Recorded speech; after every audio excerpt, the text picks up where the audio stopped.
जय हिंद दोस्तों, आपका हार्दिक स्वागत है आपके अपने चैनल दैलू एकेडमी पर। आपके लिए लेकर आए हैं दोस्तों करंट अफेयर के कुछ मोस्ट इम्पोर्टेंट क्वेश्चन।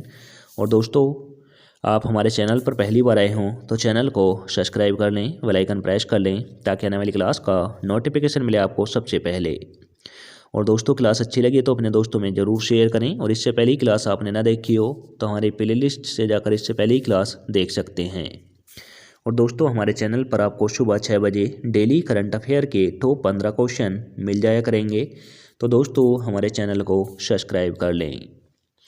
चलते हैं दोस्तों आज की क्लास के पहले प्रश्न की तरफ। जैसे कि दोस्तों, आज की क्लास का पहला प्रश्न है, विश्व के सबसे महंगे मसाले केसर उत्पादन के लिए जाने जाना वाला कौन सा क्षेत्र सीमेंट कारखानों के अतिक्रमण के कारण गंभीर संकट का सामना कर रहा है?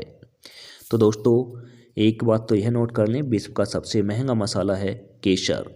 एक यह जानकारी नोट कर लें। और दोस्तों, केसर जो है यह अतिक्रमण में आ चुका है क्योंकि दोस्तों यहाँ पर सीमेंट के कारखाने खुल रहे हैं। जहाँ पर दोस्तों इसका उत्पादन अधिक था वहाँ पर सीमेंट के कारखानों की संख्या बढ़ती जा रही है। इस कारण यह अतिक्रमण में आ गया है। तो दोस्तों, यह क्षेत्र था कश्मीर। कश्मीर के क्षेत्र में केसर सबसे ज़्यादा उगाया जाता था। तो दोस्तों, इसका राइट आंसर हो जाएगा ऑप्शन नंबर डी। यहाँ दोस्तों विश्व का सबसे ज़्यादा केसर उगाया जाता है। तो दोस्तों, इसका राइट आंसर है ऑप्शन नंबर डी। और दोस्तों, कश्मीर में सीमेंट के कारखाने अधिक बढ़ने के कारण यहाँ पर केसर के उत्पादन में गिरावट आई है। अब दोस्तों, यहाँ पर राज्यों का जिक्र हुआ है तो राजधानी बता दूं, नोट कर लेना। हिमाचल प्रदेश की शिमला है, पंजाब की दोस्तों चंडीगढ़ है, उत्तराखंड की देहरादून है, कश्मीर की दोस्तों श्रीनगर है। अब चलते हैं अगले प्रश्न की तरफ। जैसे कि दोस्तों अगला प्रश्न है, संयुक्त अनुसंधान परियोजनाओं, शैक्षणिक गतिविधियों और वैज्ञानिक मुद्दों के समाधान के लिए किस संस्थान ने सशस्त्र बल चिकित्सा सेवा के सहयोग किया है? तो दोस्तों, किसने सशस्त्र बल चिकित्सा सेवा के साथ सहयोग किया है? और दोस्तों, यह किया है अनुसंधान परियोजनाओं और शैक्षणिक गतिविधियों और वैज्ञानिक मुद्दों के समाधान के लिए। तो दोस्तों, यह किया है भारतीय आयुर्विज्ञान संस्थान दिल्ली ने। अखिल भारतीय आयुर्विज्ञान संस्थान दिल्ली ने किया है। तो दोस्तों, इसका राइट आंसर हो जाएगा option number B. Option number B is right answer. अब चलते हैं अगले प्रश्न की तरफ। जैसे कि दोस्तों अगला प्रश्न है, राष्ट्रीय मानव तस्करी जागरूकता दिवस प्रति वर्ष किस तिथि को मनाया जाता है? तो दोस्तों, राष्ट्रीय मानव तस्करी जागरूकता दिवस 11 जनवरी को मनाया जाता है। तो दोस्तों, इसका राइट आंसर हो जाएगा option number A. Option number A is right answer. दोस्तों, यह दिवस राष्ट्रीय मानव तस्करी जो होती है, यानी मानवों की तस्करी जो होती है, उसको रोकने के लिए मनाया जाता है। अब दोस्तों, यहाँ पर एक चीज़ और बता दूँ, 10 जनवरी को दोस्तों विश्व हिंदी दिवस के रूप में मनाया जाता है। और दोस्तों, एक कन्फ्यूजन रहेगा, विश्व हिंदी दिवस 10 जनवरी को मनाया जाता है और दोस्तों राष्ट्रीय हिंदी दिवस मनाया जाता है 14 सितंबर को। तो दोस्तों, दोनों को नोट कर लें, इनमें काफ़ी कन्फ्यूजन रहता है। तो दोस्तों, एक बार फिर रिपीट कर दूं, 10 जनवरी को विश्व हिंदी दिवस मनाया जाता है और दोस्तों 14 सितंबर को विश्व हिंदी दिवस राष्ट्रीय हिंदी दिवस मनाया जाता है। अब चलते हैं अगले प्रश्न की तरफ। जैसे कि दोस्तों अगला प्रश्न है, किस वित्तीय संस्थान ने ग्रामीण भारत में स्वयं सहायता समूह की महिलाओं के लिए उद्यम वित्त पोषण की सुविधा प्रदान करने वाले स्वयं सिद्ध वित्तीय उत्पादन के लिए डे नेरलम के साथ एक समझौता ज्ञापन पर हस्ताक्षर किए हैं? तो दोस्तों, यह किए हैं स्टेट बैंक ऑफ इंडिया ने, यानी दोस्तों SBI ने किए हैं। तो दोस्तों, इसका राइट आंसर हो जाता है option number D. Option number D is right answer. अब चलते हैं अगले प्रश्न की तरफ।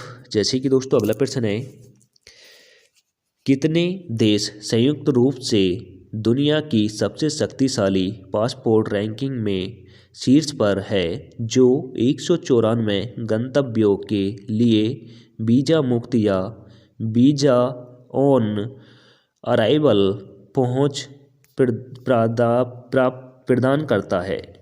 तो दोस्तों ऐसा कौन सा पासपोर्ट है जो 194 गंतव्य वीज़ा मुक्त या वीज़ा ऑन अराइवल पहुंच प्रदान करता है, और दोस्तों यह कितने देशों के लिए करता है?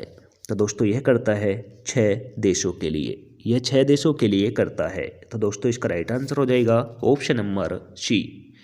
Option number C is right answer. अब चलते हैं अगले प्रश्न की तरफ। जैसे कि दोस्तों अगला प्रश्न है दोस्तों, हाल ही में भारतीय नौसेना द्वारा अधिग्रहित पहले स्वदेशी मध्यम ऊंचाई वाले लंबे धीरज ड्रोन का नाम क्या है? तो दोस्तों अभी हमारे भारतीय नौसेना द्वारा अधिग्रहण पहला स्वदेशी मध्यम ऊंचाई वाला लंबे धीरज ड्रोन का नाम क्या रखा गया है? तो दोस्तों इसका नाम रखा गया है दृष्टि 10 स्टार लाइनर। 10 दृष्टि स्टार लाइनर रखा गया है। तो दोस्तों इसका राइट आंसर हो जाएगा ऑप्शन नंबर बी।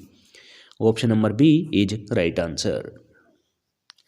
अब चलते हैं अगले प्रश्न की तरफ। जैसे कि दोस्तों अगला प्रश्न है, प्रस्तावित रोल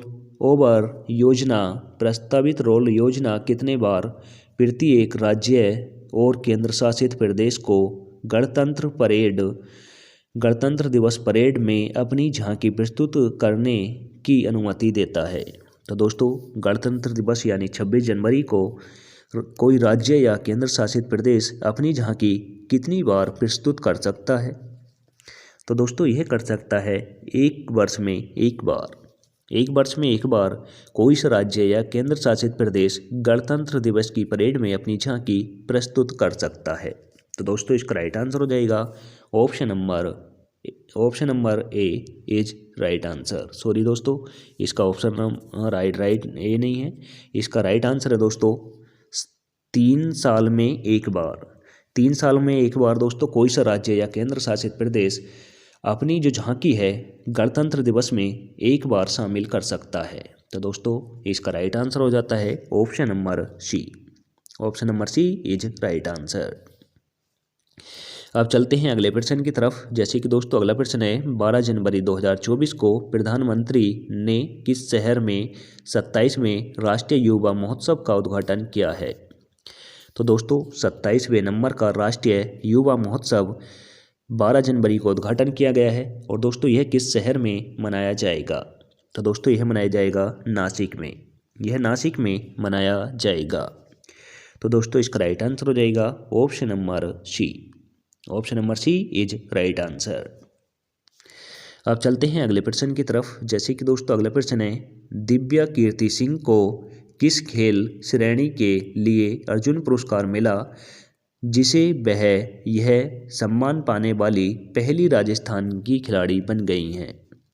तो दोस्तों राजस्थान में पहली महिला बनी हैं जिन्हें अर्जुन पुरस्कार से सम्मानित किया गया है। और दोस्तों दिव्या कीर्ति सिंह किस खेल से संबंधित हैं? तो दोस्तों यह संबंधित हैं घुड़सवारी खेल से ये संबंधित हैं, और इन्हें अर्जुन पुरस्कार से सम्मानित किया गया है। और दोस्तों यह राजस्थान की रहने वाली हैं, और दोस्तों राजस्थान में पहली महिला बनी हैं जिसे अर्जुन पुरस्कार से सम्मानित किया गया है। तो दोस्तों इसका राइट आंसर हो जाएगा option number A. Option number A is right answer. अब चलते हैं अगले प्रश्न की तरफ। जैसे कि दोस्तों अगला प्रश्न है, भारतीय सेना ने प्रौद्योगिकी के उपयोग की अपनी प्रतिबद्धता पर जोर देते हुए 2024 को क्या घोषित किया है? तो दोस्तों भारतीय सेना ने प्रौद्योगिकी के उपयोग की अपनी प्रतिबद्धता पर जोर देते हुए 2024 को क्या वर्ष घोषित किया है? तो दोस्तों यह क्या है प्रौद्योगिकी अन्वेषण का वर्ष घोषित किया है। तो दोस्तों इसका राइट आंसर हो जाएगा option number A. Option number A is right answer.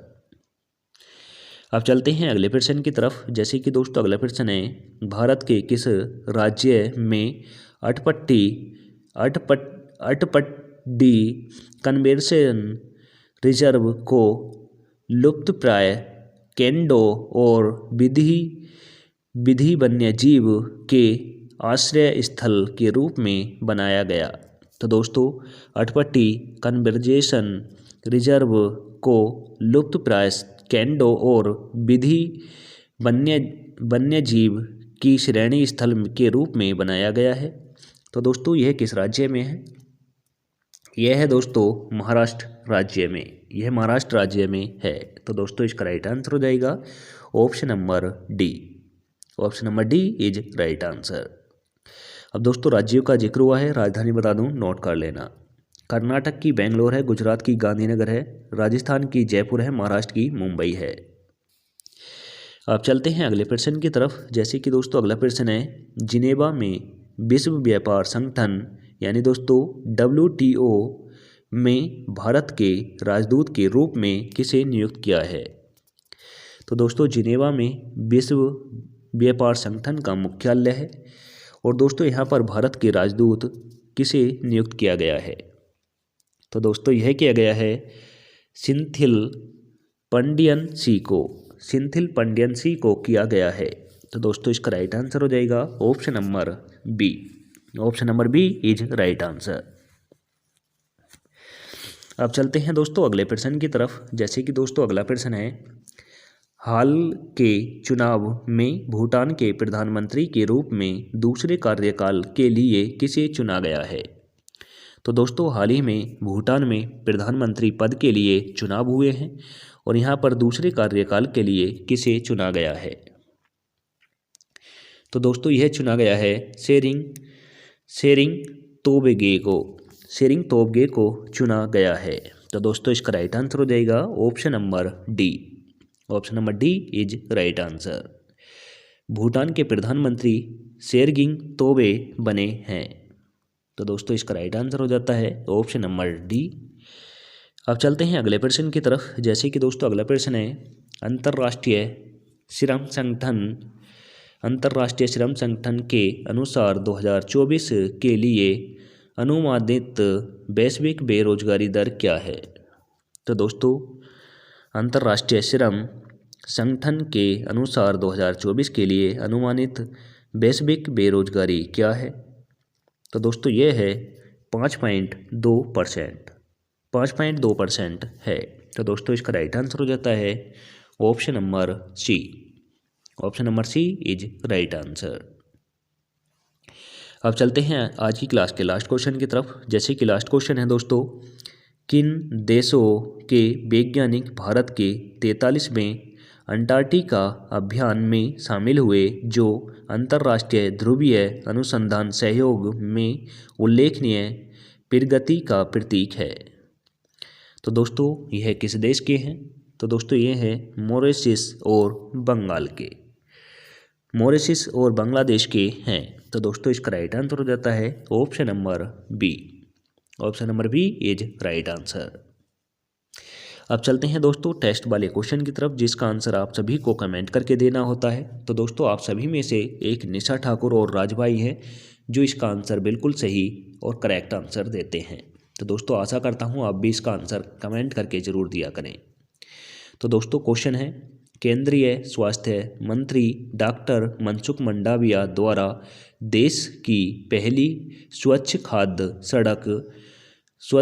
सड़क प्रसादम का उद्घाटन किस भारतीय शहर में किया गया है? तो दोस्तों भारत की पहली स्वच्छ खाद्य सड़क प्रसादम जो है यह किस स्थान पर उद्घाटन किया गया है, किस शहर में उद्घाटन हुआ है? तो दोस्तों ऑप्शन नंबर ए में दे रखा है इंदौर, ऑप्शन नंबर बी में दे रखा है उज्जैन, ऑप्शन नंबर सी में दे रखा है दोस्तों भोपाल, ऑप्शन नंबर डी में दे रखा है दोस्तों ग्वालियर। आंसर कमेंट करके दें। और दोस्तों इसी के साथ आज की क्लास समाप्त होती है। आपको क्लास कैसी लगी यह भी कमेंट करके बताएं। और दोस्तों एक एम है हमारा, मैं आप सभी के सम्मुख रखता हूँ, अगर आपको अच्छा लगे तो ज़रूर करना। दोस्तों हमारा एम है जिस दिन हमारे वीडियो पर 10,000 व्यूज़ आने स्टार्ट हो गए पर डे, तो दोस्तों उस दिन आपको डिजिटल बोर्ड के माध्यम से free of cost UP police, Delhi police, UPSI और दोस्तों एसएससी-जीडी यानी जितने भी वनडे एग्ज़ाम होते हैं उन सभी की प्रिपरेशन आपको फ्री ऑफ कॉस्ट अपने यूट्यूब चैनल के माध्यम से विद थ्योरी क्लासेस देंगे। जिस तरह से आपने देखे होंगे बड़े संस्थान अपना ऐप बनाकर वहाँ पर कोर्स बेचते हैं यानी सेल करते हैं, तो दोस्तों हम ऐसा नहीं करेंगे, यानी अपना कोई भी कोर्स वहाँ पर नहीं बेचेंगे। और दोस्तों हम यूट्यूब के माध्यम से ही आप सभी को बिल्कुल फ्री ऑफ कॉस्ट सभी चीज़ों की क्लासें प्रोवाइड कराने की तैयारी में हैं। तो दोस्तों इसमें आप हमारी मदद करें। 10,000 व्यूज़ आने तक हमारी वीडियोज़ अपने दोस्तों में ज़रूर शेयर करना। तो दोस्तों अगर आप ऐसा करेंगे तो हमें भी मदद मिलेगी और आप जैसे जितने भी भाई वनडे एग्ज़ाम की तैयारी कर रहे हैं उन सभी भी हेल्प मिलेगी। तो दोस्तों आज का यहीं पर क्लास को विराम देते हैं, मिलेंगे नेक्स्ट क्लास के साथ। जय हिंद, वंदे मातरम।